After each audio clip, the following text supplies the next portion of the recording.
So Rupert Murdoch has broken the first law of journalism. He has made himself the story.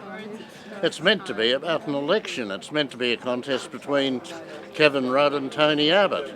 But suddenly there's a third player, and a very big one indeed, the Sun King, the dirty digger, Lord Rupert himself. Now Rupert, of course, is saying that he's just doing he's got a right to an opinion, surely. I mean, it's a democracy, anybody's got a right to an opinion. What that tends to overlook is that we're not just seeing his opinion, we're seeing his opinion inflicted on every employee of his, on the 14 out of 21 metropolitan daily newspapers that he owns, on the 65% of Australians who get them as their major news source, and everybody else who happens to be passing in the street. And it's not like a normal election in that sense. In the past, Rupert has said, well, there have been times when my papers backed Kevin Rudd. And it's true, some of them did.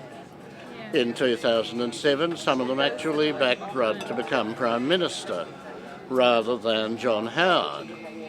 But that was in 2007. Rupert's arm was at some length in those days, and his editors were given some say of their own. This year, not at all.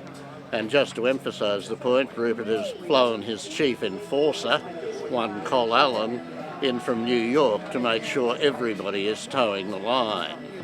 And everybody is.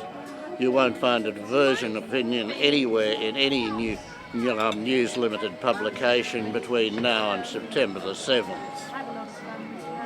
Now, okay, so what's wrong with this? Well, heaps, obviously. The whole idea of a free press is that it should be free. Rupert has it in chains. And not only that, he doesn't hesitate to use the chains to advance his own other business interests. He's not just a media man, he has other interests as well. And perhaps Foxtel has something to do with his great campaign against Labor, and in particular against Labor's ideas for a national broadband network. He, of course, says it doesn't, and his papers say it doesn't either. Foxtel no threat, Mr. Murdoch. This was one of the headlines last week. I like the Mr, incidentally. The Murdoch press thinks it's on first name terms with everybody else in the world, but Rupert gets the honorific. He is Mr. Murdoch. And that shows the sort of extent of this control. And it's interesting to compare it with last time Rupert did the same thing, and that was in 1975, when his remorseless campaign to dislodge the Whitlam government reached equally extraordinary lengths of abuse, bias, one-sided coverage, and at times sheer dishonesty. But there's a big difference this time.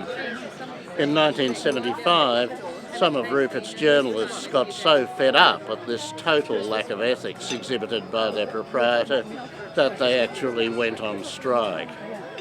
You can bet that won't happen in 2013. Any Murdoch journalist who had any ethical scruples whatsoever would have quit long ago. I'm Mungo McCallum.